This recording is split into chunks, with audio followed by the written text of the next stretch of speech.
Purnamidam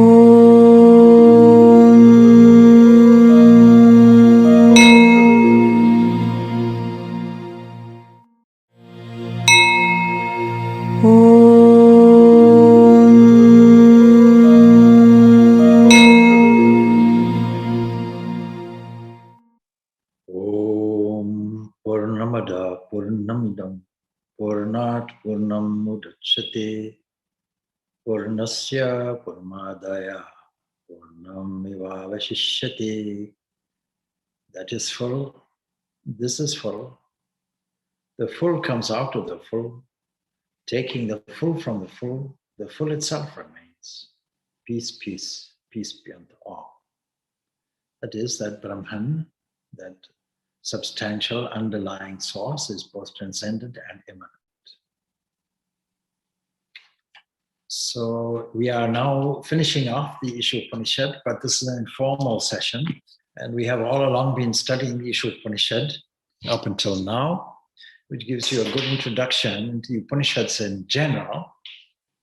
And so we will use this interactivity just to see if you have any questions or issues from our previous sessions.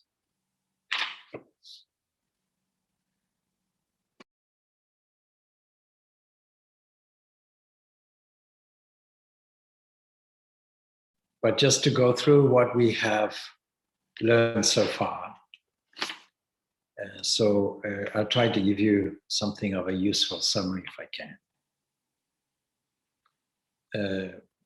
First of all, this whole Upanishad really is dedicated to the immanence and transcendence of that one entity. The Upanishad, just to review it, really starts off in a good way, even from this peace prayer, which is designed to give us peace. And so the very first stanza, of course, is matchless. And just to remind you that the Upanishads has three kind of elements in it. One is to teach you certain fundamental principles. Principles about what? Principles about the relative existence that we call life, and principles about what sits underneath it, as it were. What is the ground of its being? What is that substance that underlines it? So that's the one purpose. The other is to teach us some practical lessons on how we can realize this in an actual way. And the third is to provide us with some wonderful, wonderful ideas about meditation. And the very first stanza would provide us with this, and the subsequent ones will also do it, providing us with a very vivid exposition of how to realize the truth. And its language that is being used is unparalleled in its philosophical beauty and its literary perfection. And this has been widely acknowledged. So it's also a good beginning to the journey into the Upanishads as a whole, because it's a short Upanishad, it's a simple Upanishad, and so we can get a first glimpse into this world of Brahman, and we should consider that we're all on a journey. We shouldn't expect the journey to be smooth. What kind of journey would it be? What kind of adventure would it be if there were no unexpected twists and turns? And over the last 2 years, of course, the most difficult twists and turns have been managing this COVID virus. But if you study man's history, you'll see we have overcome many, many such twists and turns in life. And then if we expand our range, the whole cosmos, we'll find how much interesting things are going on there, how many unexpected and unexplained twists and turns there are there also. So the Shanti mantra that is said in the beginning, that everything, in fact, is one. Whether it is here, whether it is there, whether it is in a relative existence, or whether it is in an absolute existence. And then there's a call to enlightenment. Everything gets pervaded by this oneness, but how do we manage it? We manage it by not saying we'll just sit. And in fact, if we look at the purport of the whole Upanishad, we see that it supports the great examples of those great teachers, Jesus, Buddha, Ramakrishna, etc., who were active. They didn't resort to a cave. They decided to spread their knowledge and teach. And the great example of that was what we call Sharada Devi, who led a very active life, but always her mind was tuned in to the glory of the Absolute. So there's a call to action, and then we find a verse stipulating that we should always bear in mind that there's a goal in life. And the goal in life is not what you think it is. It's not being a goal-getter or goal-setter. That creates anxiety. But if we miss the point, then we are really covering the truth more and more with darkness. And this aspect of covering the truth is very important. The truth stands there. It's not something to be achieved or gained. The truth is there. The truth being there, we need to take off the various coverings that hide it. And then the glories of the Absolute there. He who sees the self in all beings in the self. We get an understanding that this entity is not exclusively inside or outside. It's all pervading everywhere. It's both inside and outside. And the force that makes the universe move, that's what it is. And realizing that everything is there contained within this substance entity called Brahman, which is also in you as Atman or self, that self is within everything. So we can realize that there are no two. The whole of the universe can be explained.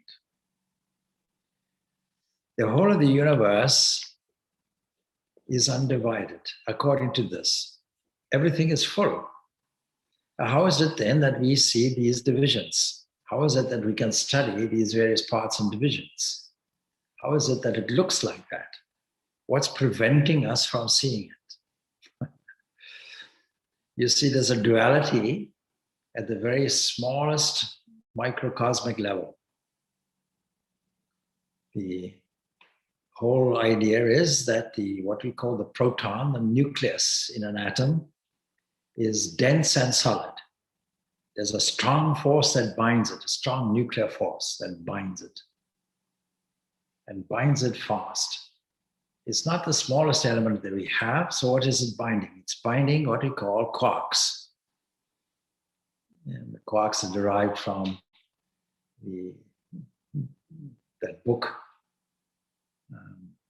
belonging to the Irish author, and part of our study today is for you to tell me what his name is. So Ulysses, he wrote this book. James Joyce. Thank you, Dylan. His statue is there in Dublin if anybody wants to see it. So a kind of nonsense thing. Quark is mentioned. 3 quarks for muster for you. Dermot, what's the phrase? It's something like that. Two quarks for Mr. something, or something like that. I think it's out of Finnegan's Wake, which is very difficult. Yes. So it's one of those phrases that resonates with us, but we have no idea what it means. And when quarks were discovered, that was the case. But it was discovered because the really hardest thing you can have in front of you to break down is the proton. Proton does not decay.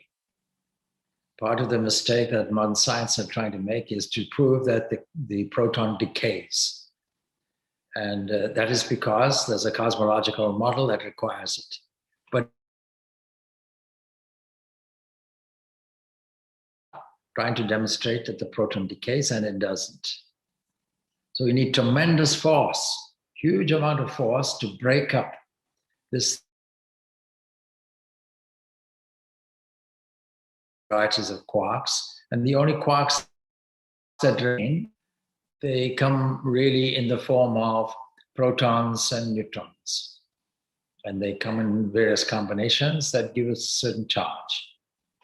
2 up quarks, 1 down quark.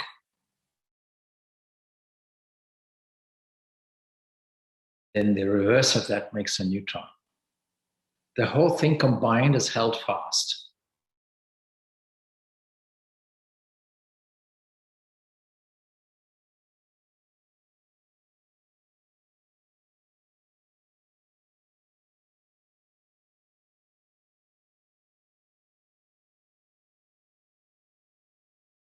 Would just be dragged in by gravity.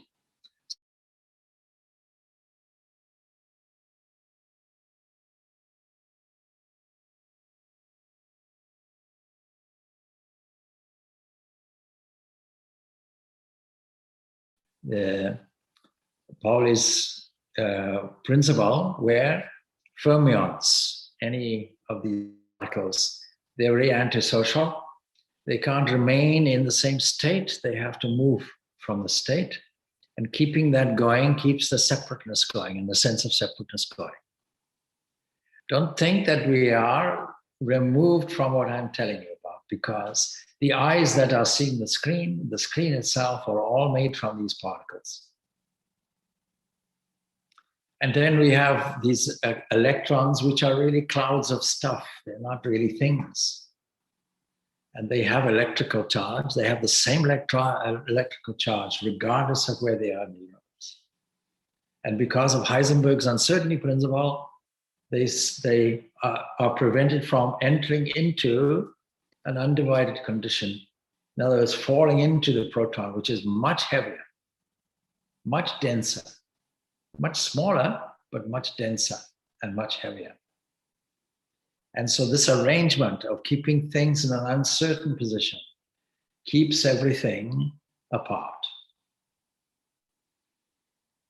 So we find that the proton, the nucleus of the atom, is sustaining the sense of plurality in the gravitational field. And Heisenberg's uncertainty is preventing this unity at the atomic level. If it wasn't for that, the undivided, the unchanging, the infinite that we call Brahman would be self-evident. But is there any signatures within this? Yes, that these forces are required to stop this sense of undividedness. And they are there with this force of inertia that doesn't want to move anything. There has to be some force put onto it to make something move. Your car doesn't want to move. You have to force it to move. And when it is forced to move, it doesn't want to stop. You have to have good brakes. If it wasn't for this arrangement, there would only be this undivided, this unchanging, this infinite. And the fact that we have this electrical charge means that things, are resisting being small, and things are being driven out. And the fact that we have gravity wants to bring things in. And the fact that we don't want to go anywhere, we have inertia, is evidence of this Brahman that is undivided, unchanging, and infinite. So when we look at this peace prayer, we can think of all of those things, that actually, although things look as if there are voids everywhere, and in our personal life, if we think that we are operating against the odds, that there is a vacuum to fill, the wish to fulfill a vacuum is called a desire. A desire is a feeling, I'm empty inside, I need to fill up from the outside.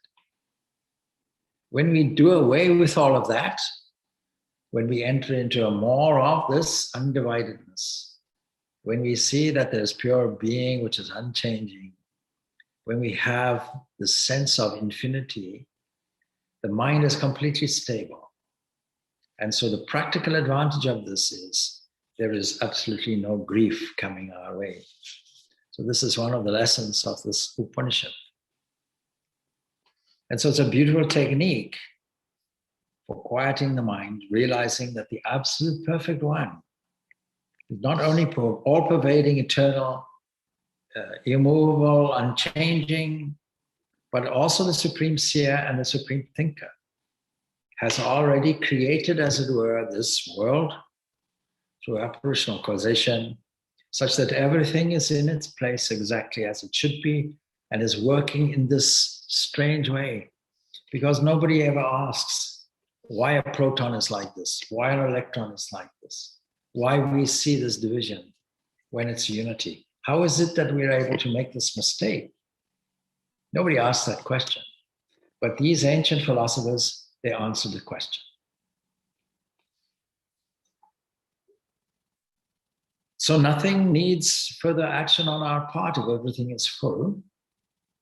So then why should we worry? What's the meaning of anxiety? But if we take a census here, we take a kind of questionnaire. How many people have some anxiety in their life, have some worry, have some disturbances? How many people feel an element of depression, particularly in this area where we have this COVID going on? Many people find it difficult to cope. But as Vedantists, we have the formula. But why is it that we still don't catch on to it, that we still feel these moods? It's because we haven't really fully understood it. And so there are dangers of getting attached or identified with any of these dualities in this life that we call samsara. Samsara is a phrase that tells us about a repeated cycle, not a linear thing. And so we should not be misled by doing any action that endorses this as a reality. And we should not be caught in a trap of thinking that we know everything in a scientific way when the underlying thing is left out. So both really are a kind of ignorance, even what we call knowledge. And then the same thing goes for the manifest and the unmanifest. And now we come to a useful prayer. So let's discover what this prayer means. So we'll pick this study up now from the 15th stanza there. Hiranmayena patrena satyasya pitam mukham tattam husam apavamu satya dharmaya drishtaya. The face of truth is covered. It starts off like that. Now, this is not the original thing. In other words, we find it in various other passages. One passage we can find it in is in the Brihadaranyaka Upanishad. And there we find almost identical stanzas. Let's try and find out what is there a deeper meaning? Of course, the superficial meaning is this. At some point, all of us will physically die. But according to these Upanishads, there's an undying, unchanging entity that doesn't come, doesn't go, doesn't get affected. In the words of the Bhagavad Gita, the phrases there, water cannot wet it, and fire cannot burn it, and the wind cannot dry it. Nothing can affect it. It's neither living nor dying. And a favorite question that is asked is, what happens to us when we die? But it's a meaningless question in this context. If you think that you are an embodied entity with an accumulation, a baggage, psychological baggage accumulated over your own life, let's leave it at that, never mind a previous life. If that is your thinking, then the question has some validity. But actually, from our Vedantic point of view, it has no validity whatsoever. You are unborn, you're undying. Where would you want to go? Like the BBC broadcast or any radio broadcast, traveling through the electromagnetic wave system, and you have a small transistor. The will to tune it into a particular station is there, and you tune it in, you catch the wavelength. Whatever hertz it's on, you catch it. And then the broadcast comes to you. It's an identical broadcast delivered from the broadcasting station to how you and where you catch it. Instantaneous. It's not that every transistor or radio gets a separate broadcast. And we have to wait for the delivery. It's non-local. And that is because it's within a field, electromagnetic field. What is a field? A field, everything that we have mentioned from a physics point of view is really a disruption, manipulation, oscillation, perturbation in a field. And we can in a nearest way, describe the field as the older scientists did. They said that light has to travel through a luminiferous ether. Now, we did away with this ether because there were various experiments done. Michelson and Morley did experiments and disbanded that wave theory of light. And then, of course, it was Einstein that picked up the Planck's idea and said, okay, let's see if there's a quanta to it. And that became the origin of the wonderful, wonderful, most reliable, fundamental physics that we have, this quantum mechanics. Not at all like the world of you and me and this and that. And yet, much more valid, much more fundamental, much more real. In the language of the Sankhya and the Vedanta, we call this tanmatras or mahabhutas. Subtle elements that find their corresponding expression in the gross world. Let's take, for example, space. Space is a gravitational field. If you ask if there's gravity, then what is its field?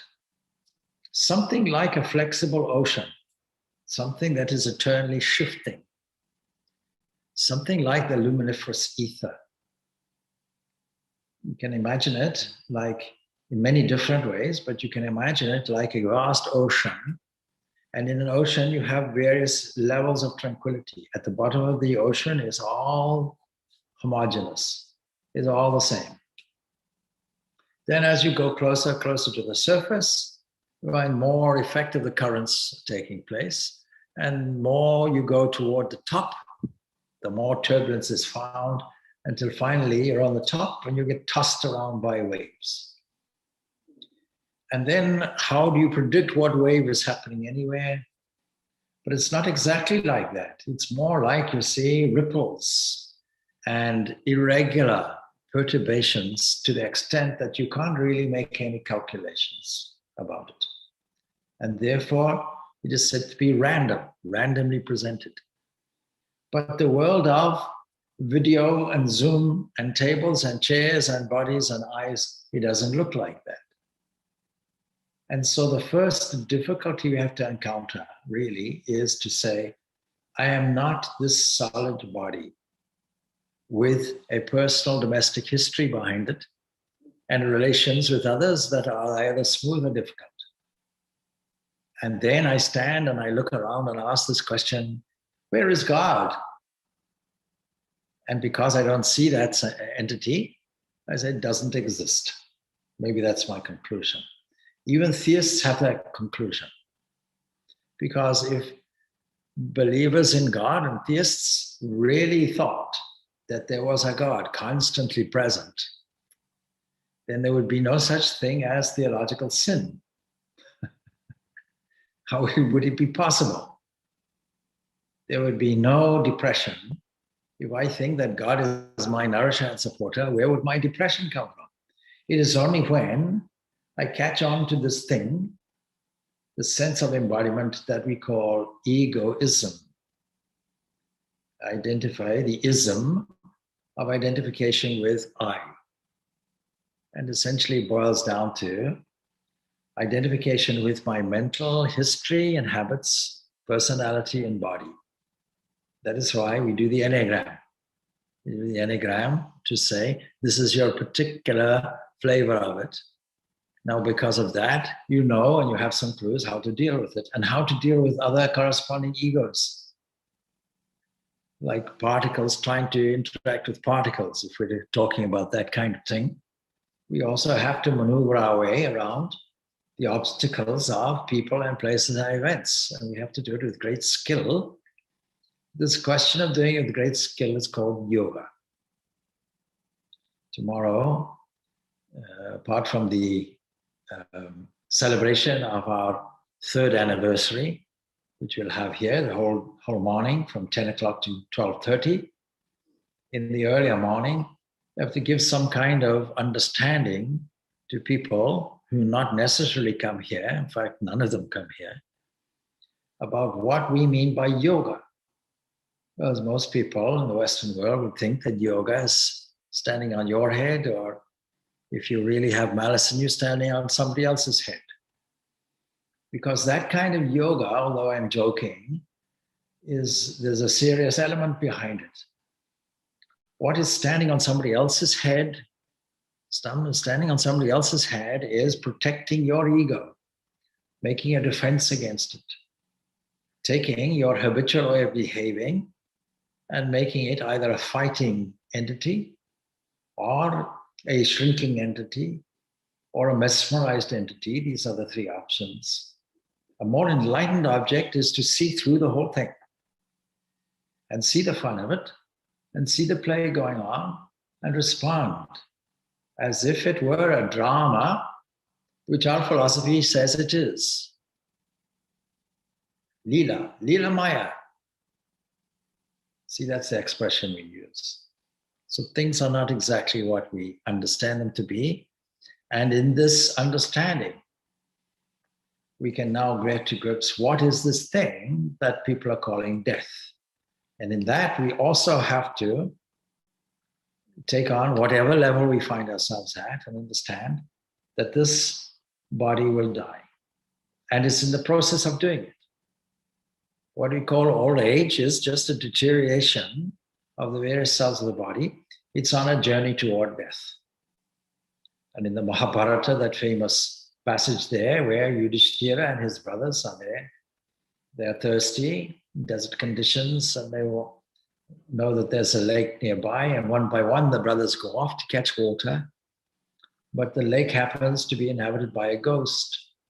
And the ghost has domain of all this whole area and asks some various questions with one threat. If you cannot adequately answer these things, you'll turn to stone. They, not taking it seriously, didn't bother too much about it. They wound up as stone, and Yajnavalkya, who was wiser, comes along. One of the most profound questions that is asked, what is that thing which is the greatest paradox in human life? And Yudhishthira, understanding the purport of this question, says, that all around me, people are dying and there is death, but it will never happen to me. So this death is something that we keep in a closet somewhere and ignore it. And that means all our life is registered and is strategized in a short-term way. But after all this Upanishad here that begins off with that entity pervading and lording and organizing in a sense of a rhythmic order, a sense of harmony everywhere, providing also this element that its undividedness is hidden, even though it's stated. And that when we learn to cultivate a penetrating attitude that this Isha is doing, seeing that entity in all beings and all beings in oneself, having that unified position, that is one of the most difficult things, and yet one of the most sublime things. Put in a religious context, seeing God in everyone and seeing everything in God. Now, there's no reason to possess anything if you have that attitude, no reason to fight with anything, because the unity of existence, you'll be fighting with yourself. But in all likelihood, somebody says something or sends a text these days or whatever it is, the communication briefly. Now, the difficulty with modern social media is we are communicating with some inadequacies. When I am faced with somebody in front, I have the capacity and the opportunity also to read body language, to see the look on a person's face, to see their body posture, and all communication is a question really of listening carefully. And in that listening, I have to have an observation. Most of our language is nonverbal. And then the art of catching what the other person is conveying to me, and also how I will now respond to get a maximum benefit from our communication and dialogue. But you see, so often we react impulsively. And where is it coming from? It's coming from a lack of understanding of these very principles. We never saw God there. We never saw God here. We never saw God there. And then all of a sudden something happens. And then the psychological shadow comes across. Unhappiness. We raise ourselves about another foot and say, I told this person off. With the emphasis on I, as if we gained a score into it. No, we actually gained a minus. We scored against ourselves. So in this question of death, this last few passages from 15 to 18 deals with this subject and gives us the three elements of these Upanishads. Firstly, a principle. Secondly, how do we manage death? And thirdly, how can we arrange our thoughts usefully to make death useful for us? And these last two stanzas, 17 and 18, these are inserted into the ritualistic, the funeral rites that goes into every Hindu that goes through this dying and death process. So let us see what the Brihadaranyaka Upanishad has to say about it. It says, Hiranmayena Patrina Satyasya Pitam Mukham. Almost identical to Isha Upanishad. Tattvam Pusham Apavranu Satya Dharmaya Drishtaya. Almost identical. So the face of truth is covered with a golden disc. What does that mean? You see, firstly, when we talk about Pushan, Pushan is mythologically a descendant of the sun. And every story, every analogy, every mythology will give us an insight into something. Let us take, for example, our own life, physical, biological life here on this biological, geological earth. We are dependent on the sun. We are a child of the solar orb. That sun for us is a life giver. That sun is a nourisher. That sun seems to be a traveler also. So all of these epithets will be applied to the sun as a highest symbol that we have of life. But it's not absolutely life, because there are other passages in the Upanishads that tell us that the one who lights the sun, that same one is in you and is in everything. The one that is in you is also in the sun.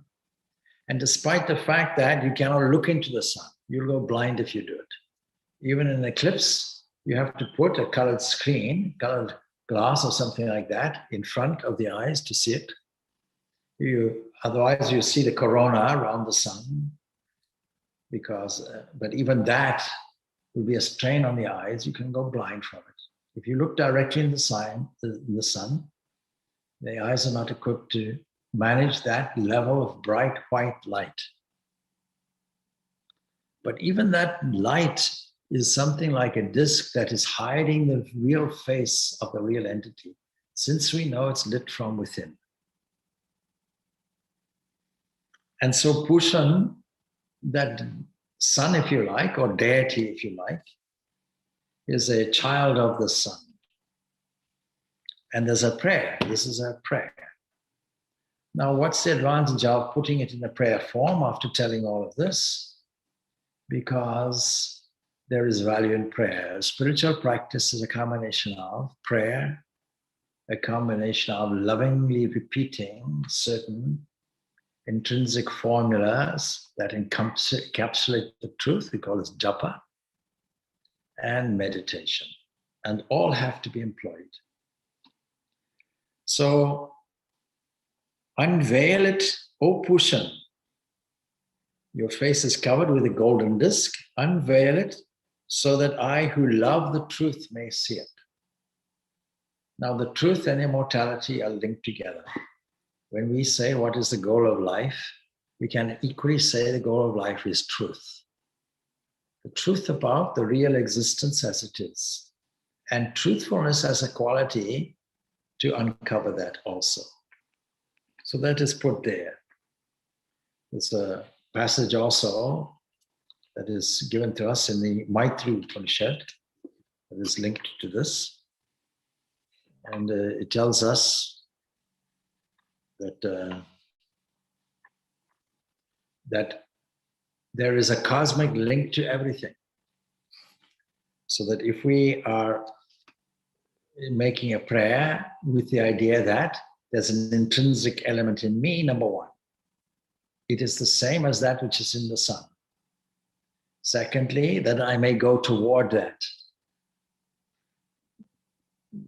Put in this way, going on the northern path, not the southern path. We don't want the path of the ancestors and come back again. Reincarnation is not what we want.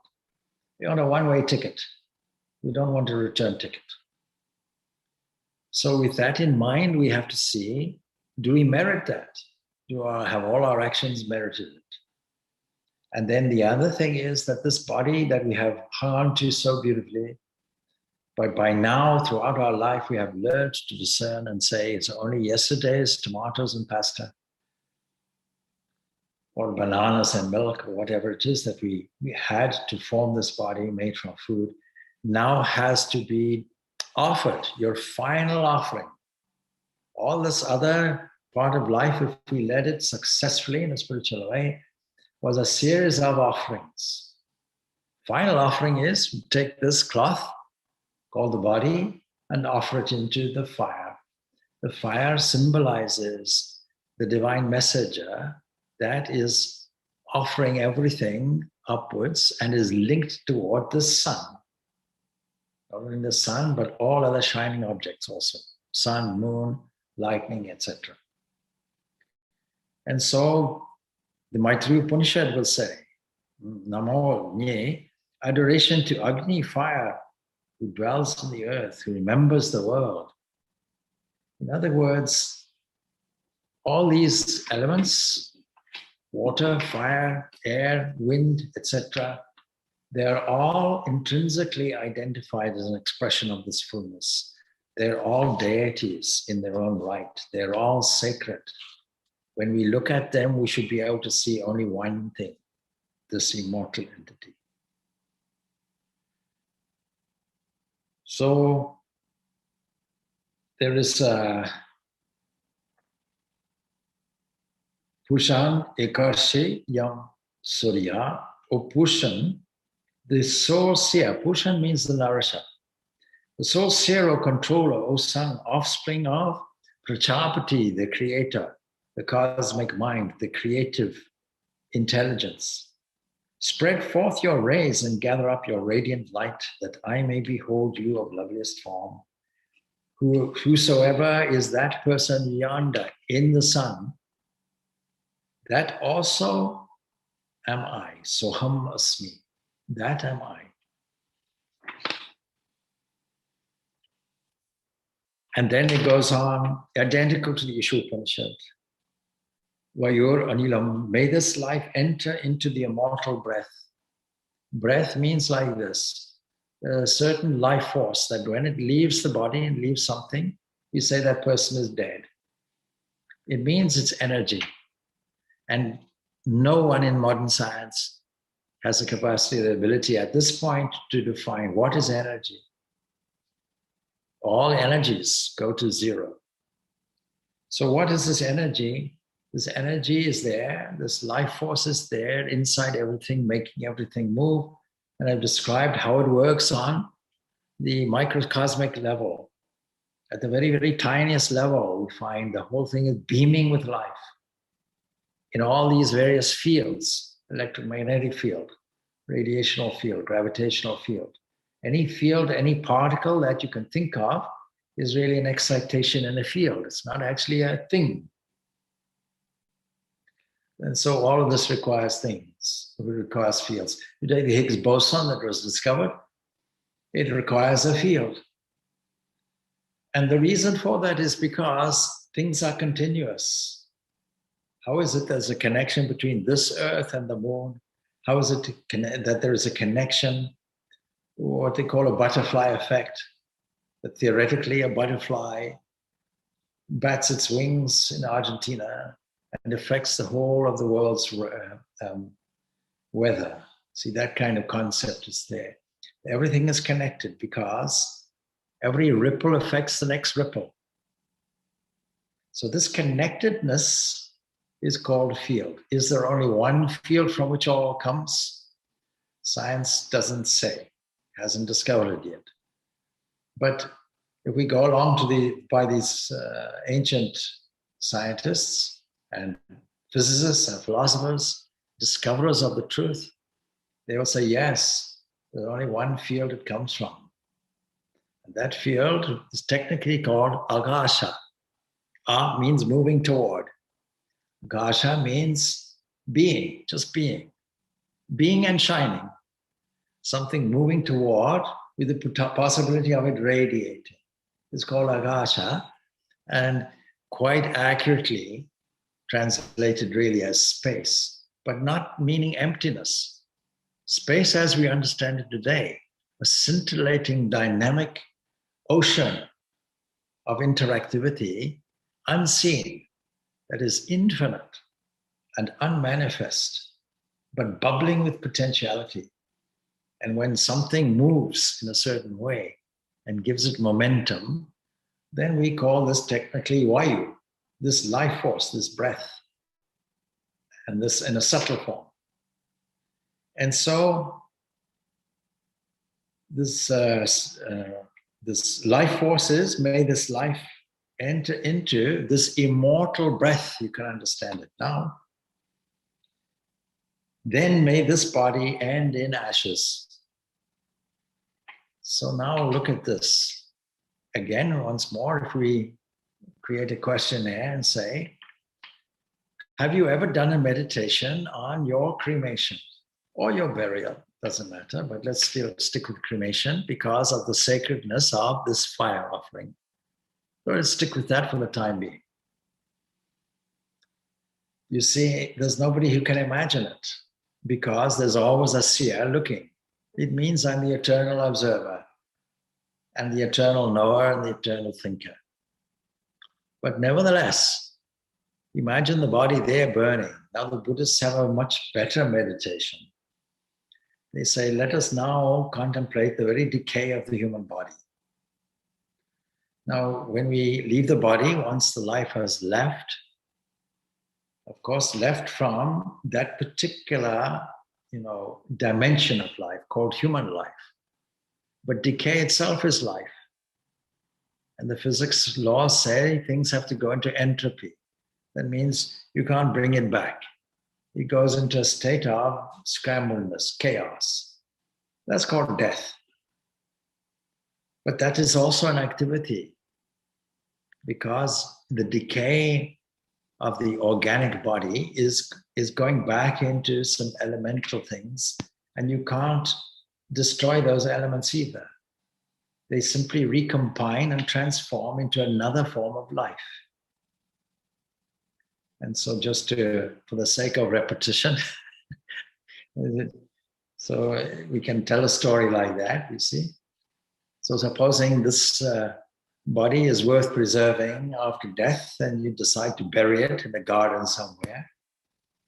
And then it becomes food for all the worms and the maggots, and they aerate the soil and create an additional element of nitrogen in it. And it becomes nutrients for a potato plant, and you take those potatoes and you munch and crunch, having made a nice fried potato somewhere, you have no idea you're eating the Swami.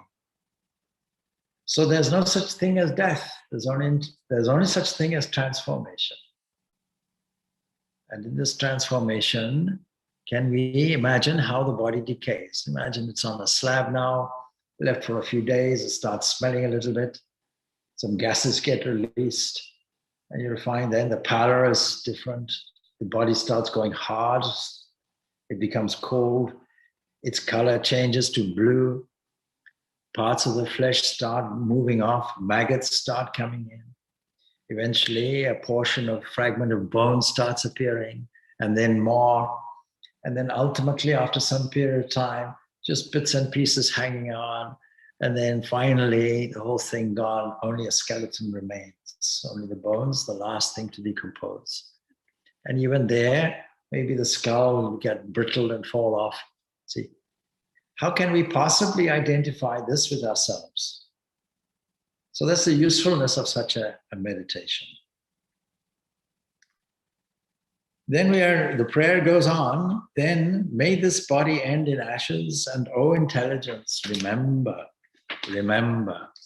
what has been done. Remember, O intelligence, what has been done. Remember, the idea is now that I'm dying, may my life abandoning its bodily adjunct, body, enter into the immortal breath.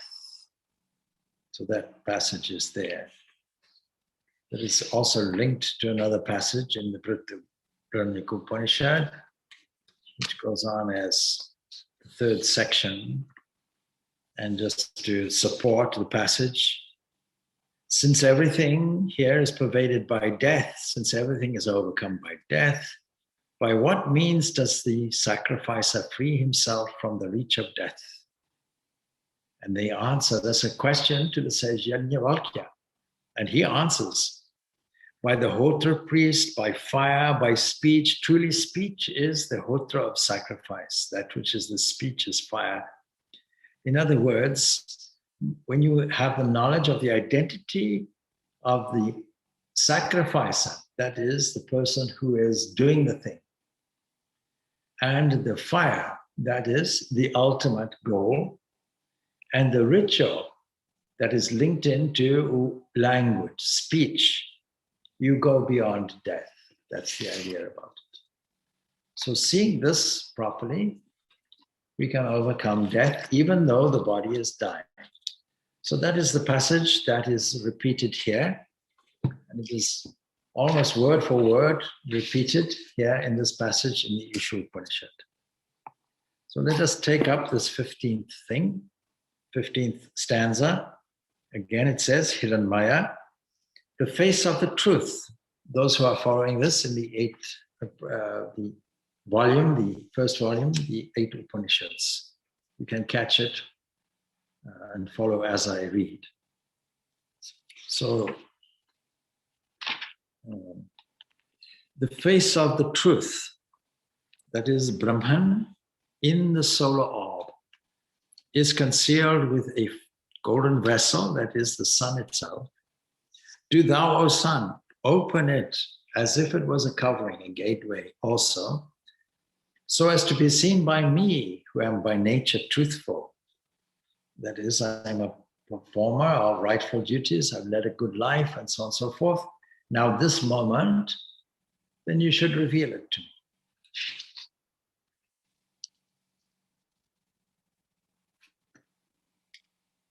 So there are words like aparnu, to open, and so on.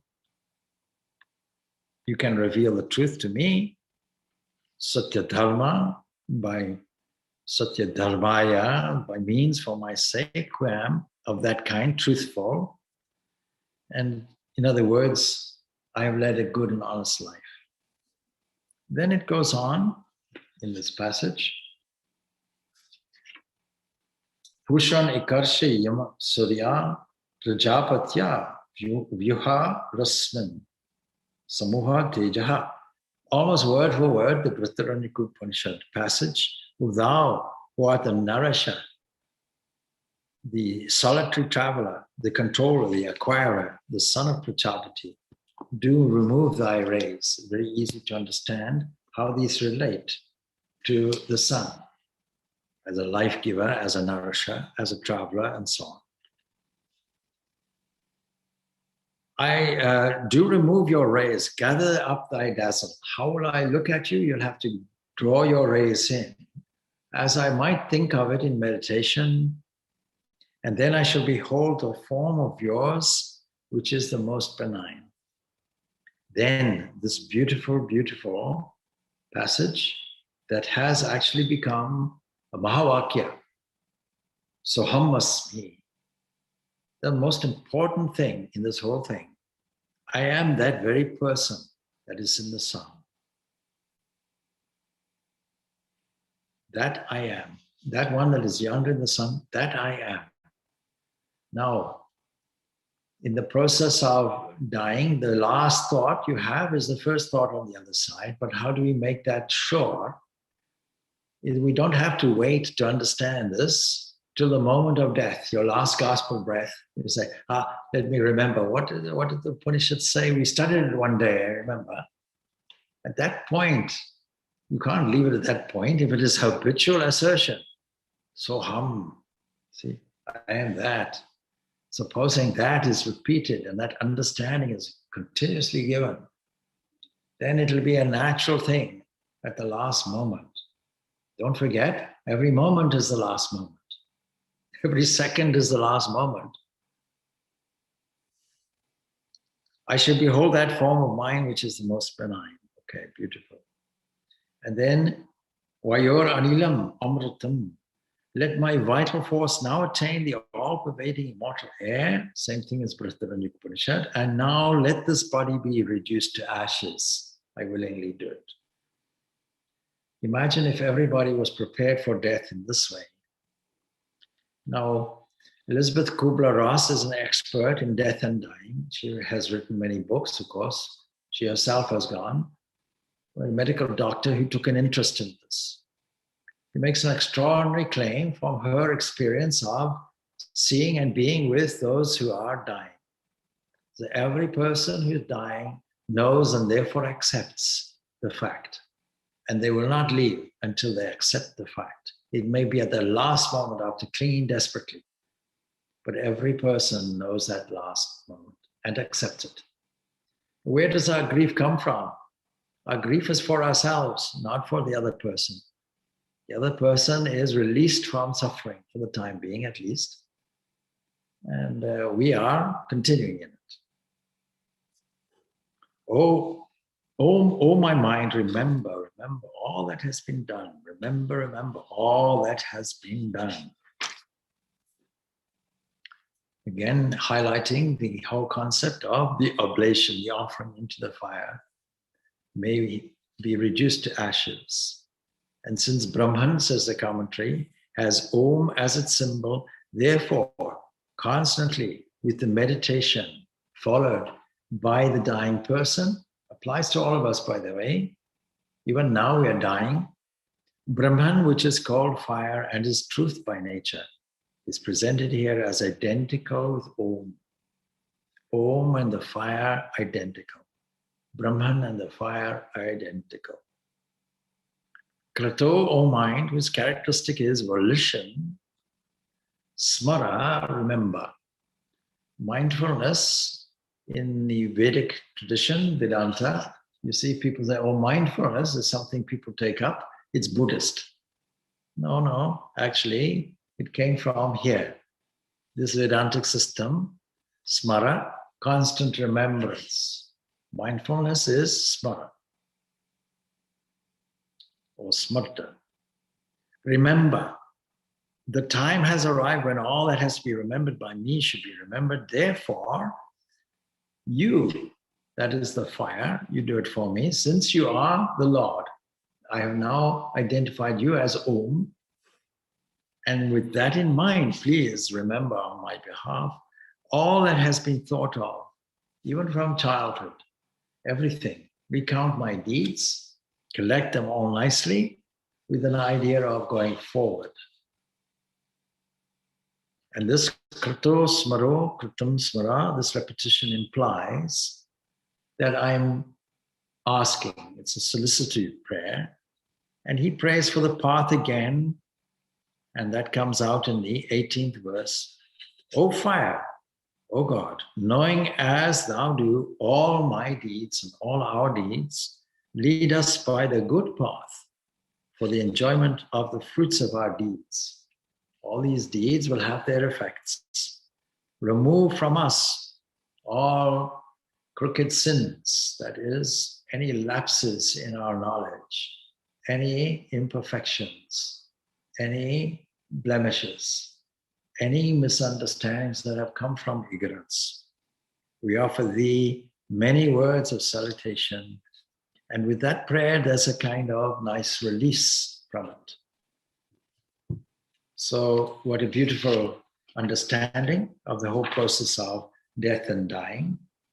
You just repeat it, that we are asking this fire to lead us, because we're seeing fire as a leader, along the auspicious path to prosperity, a better path, the northern path. And you know our deeds. We can't cheat you. So you can send me where you like, according to my deeds. As far as I'm concerned, I have done my best. And take away from us deceitful things, deceitful sins, and we shall offer many prayers unto thee.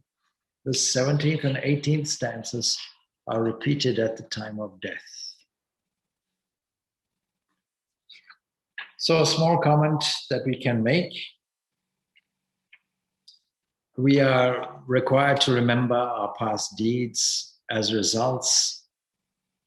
results accompanying parts of the soul and determine the nature of the human life, a future life. There's a wonderful preparation for death and dying.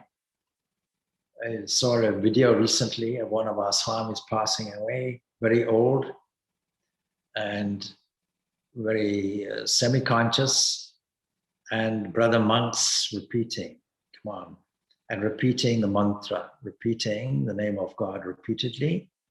And as the person is moving away, shaking him a little bit, bring back to him, repeat, repeat, repeat, so that he now goes off into a state of the last thought being saturated with this divine blissful presence of what religion calls God. So overall, this Upanishad has emphasized the unity of God in the world, the union of the two lives, the contemplative life and the active life. We must clean our souls to ascend the heights of contemplation, and all of it is a cleansing. Tomorrow, when I talk about yoga to a group, I'll remind them that yoga really is a process of cleaning, that our only occupation is cleaning the body physically, outside, and cleaning inside through yoga exercise and right thinking, and then cleaning the mind through meditation. And the seers of the Upanishads, Buddha, Jesus, they have all set an example not to neglect the work, what is on your plate, but to enter into it with great joy as a kind of an adventure, as a way of expressing God's life force that is already in you. And so, not to neglect the work, really, that you have to do,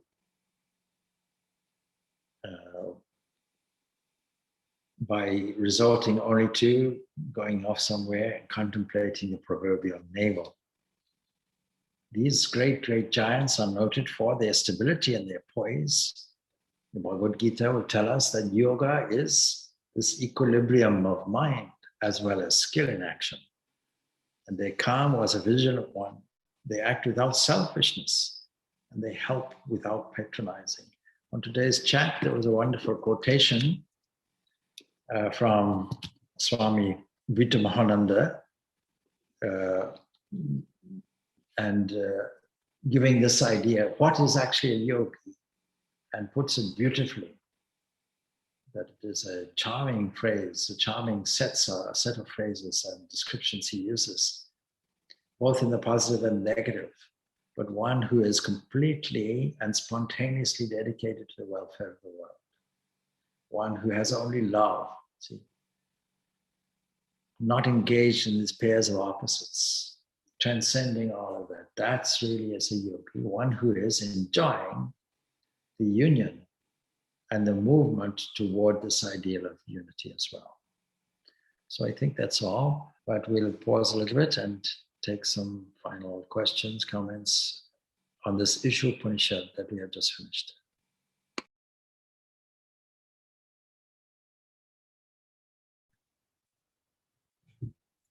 Namaste, Swamiji. So this realization of the light within us, or the light that's everywhere, or everything within the light, can that happen after death, if death is only a process of shedding this body? Or if it can happen only while we are alive? Why? What's changing? So you can have it here, you can have it this minute, because it's already there. Don't get something that is not already there.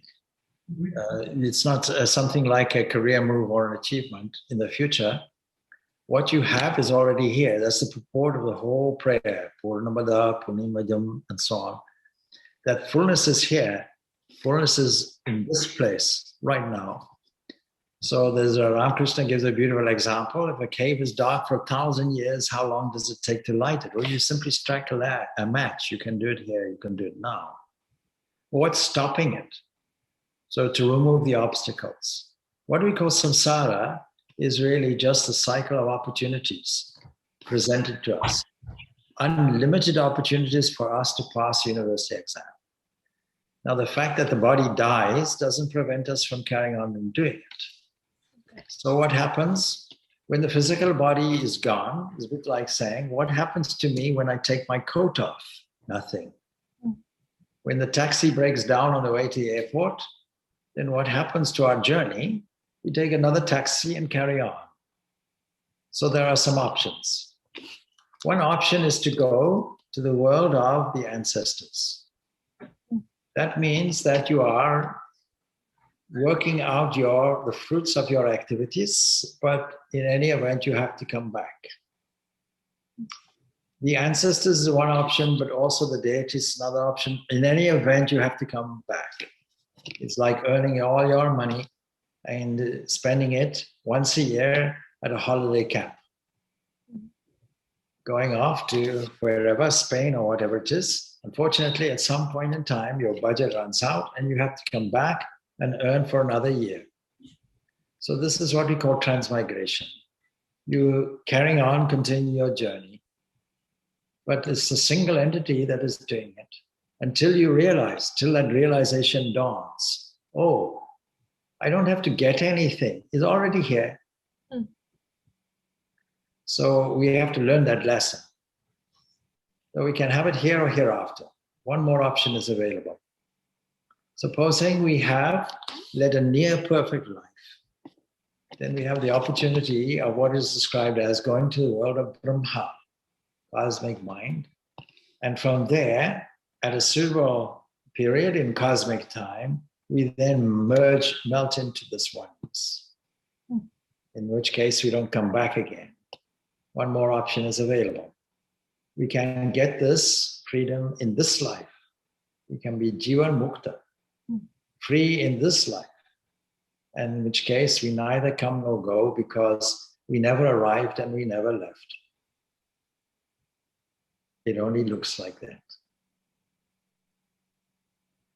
Oh, the Swami left his body, or the Swami, what a pity, he's left us. No, this coming and going is our own misinterpretation of what is going on. Our misunderstanding is it looks like birth, life, and death. But if you see it in a circular way and ask, what is the cause of or prerequisite for death? It must be birth and life. Then what is the prerequisite on the same reasoning of birth and life? It is death. Can we get out of it? Yes. The whole aim is to get out of this samsara. Like a hamster going on a wheel and saying, when will I get out of this wheel? And when the wheel stops, where will I go to? No, you're free. Freedom is this. You have the freedom to, I can use the example of playing an instrument that I used the other day on Wednesday. So freedom is one of three kinds of F's. First F will be faith. We have to have faith in these principles based on our experience and logic, faith in ourselves, faith in the Guru, and faith in God and the scriptures. All that we have to have faith in. Faith that nature knows what it's doing as an expression, active expression of God. Dynamic aspect of God is called nature. Secondly, that faith removes fear. And the more we have it, the more fearless we become. So we don't have any more doubts. And then finally, freedom. Now, if you compare it to playing a musical instrument, the first thing is, I'm not sure if I can play. Then faith. Yes, you can play. A music teacher comes along and says, yes, I had a student like you last year, and now look at them, concert pianist. It took them 5 years. Come on. Then the more we practice, the more faith is entrenched and the less we fear. So practice is the answer. What is spiritual practice? Spiritual practice is continuously reminding ourselves of what is the reality, tuning into God all the time, practicing the presence of God. And that automatically has its effect on detachment. That's the first thing. And first and the second thing, the discernment and detachment are the two prerequisites for doing it. And the more we practice our musical instrument, if we use that analogy, the more we can play with ease. Closing your eyes, you can just play. Then you make a challenge. Somebody tell me, give me any name of a tune, I'll play it. And with the confidence, you play the whole range. And you have the freedom then to play as you want or not to play as you want. You don't have to be attached permanently to the piano or the musical instrument. You can play as you like, what you like, when you like, or not. That's called freedom. You can get it in this life. But the difficulty is most people don't want it. So when you say you have to come back, Swamiji, so... No, well, you see, I'm going to change your phrasing and say, you don't go anywhere. You don't come, you don't go. You take on more equipment. That's all. And it looks like you continue your journey until you realize, oh, no, actually, I'm already that. Okay. The primary story that is given, see, to anybody for the first time studying this Vedanta philosophy is that story of the lion cub. Ramakrishna first tells a story. So there's a lioness that is in trouble, pregnant with a lion cub, dies, and the lion cub survives. And in amongst it, it happens to survive in an area and gets rescued by sheep. Another story says goats. We won't quibble whether it's sheep or goats. Let's say sheep. Since it's an island, we'll say sheep. And it thinks that it is a sheep because the sheep have brought it up with great compassion and provided with food in the shape of grass and all the rest of it. And it starts bleating like a sheep, thinking like a sheep, walking like a sheep. To all intents and purposes, it's a sheep. Then another hungry lion comes along and sees it and catches one of the sheep and bites into it and starts enjoying this meal. And notices this curious object there, a lion cub bleating like a sheep and eating grass. It says, that's a curious thing. What's a lion cub doing here amongst all this? One of my own. He walks toward it, and the lion cub is shivering. Come on, you're a lion cub. What does that mean? You see me, I'm a lion. You're a lion. No, I'm a sheep. Come, and he picks it up by the scruff of the neck, takes it to the river. Come, look at your reflection. Look at my face, look at your face. Don't you see? Still he doesn't believe it. Then he takes this meat and forces it down his throat, and as soon as he feels the trickle of blood, he starts roaring. So we have to find our inner lion. It's not that we became a lion. When will we become a lion? No, that's your nature already. Now, of course, in the beginning, we think of this duality. We think I'm separate. I'm here, God is somewhere there. And then we have a superficial religion where we bring God out of the cupboard every Sunday or whenever it is, or whenever we're in trouble. And in the end, when we are finished with it, thank you very much. Back in the cupboard, I'll carry on my life. I can manage without you now. But you see, life has a way of impinging and is designed to teach us and poke us a little bit. Come on, come on, come on. It uses pain to do it. And so pain is a useful thing. The Bhagavad Gita starts off with depression. Depression is a very useful thing.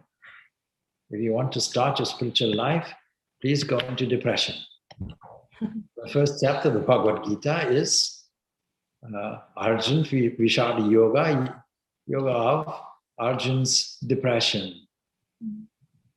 So, and not just depression, he's there in a condition of a nervous breakdown. So what will we do?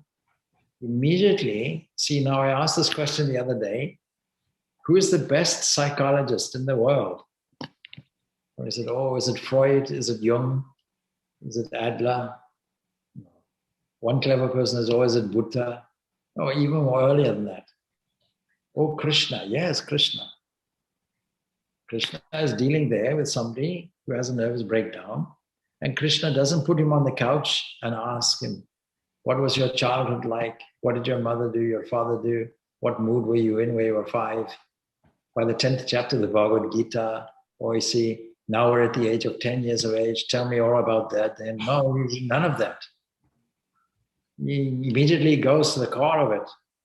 He says, stop being a coward, stand up, engage in strength, you see. And on the what basis? On the basis that you are the immortal Atman. You are that self. You are that. Nothing to get. You are that already. Assert it. Water cannot wet you. Fire cannot burn you. Wind cannot dry you. You are that. You are immortal. You are the infinite invisible. You neither come nor go. You're not born and nor do you die. You don't slay nor are you slain. This passage also found in Katha Upanishad. Katha Upanishad and Bhagavad Gita have very synchronistic passages.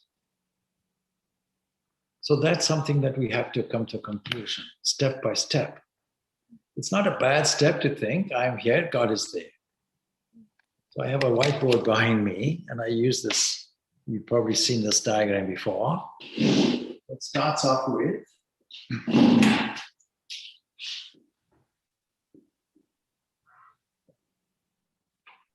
so I don't know if you can see that. God is here and I'm here. That's how you start. I don't know if you can see that. You can see it, sir. Okay. Then as this connection gets more real, you start taking God from here and start putting God in here. And then ultimately, as you realize more and more, then you find that this boundary gets removed. So that only God stands. And then I realized that I am not that bounded circle, actually.